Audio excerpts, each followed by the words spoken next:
லருணை திருக்கோபுரத்தே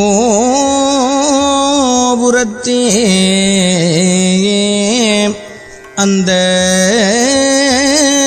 வாயிலுக்கு வடவருவிச் சென்று கண்டு கொண்டேன். வருவார் தலையில் தடபடனப்படுகுட்டுடன் சர்க்கரை முக்கியகை கடதடக் கும்பக் களிற்றுக்கு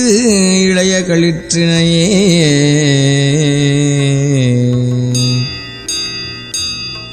பேற்றை தவம் சற்றுமில்லாத என்னை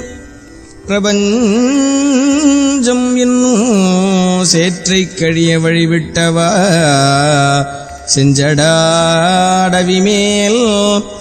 ஆற்றை பணி இதழியை தும்பையை அம்புலியின் கீற்றைப்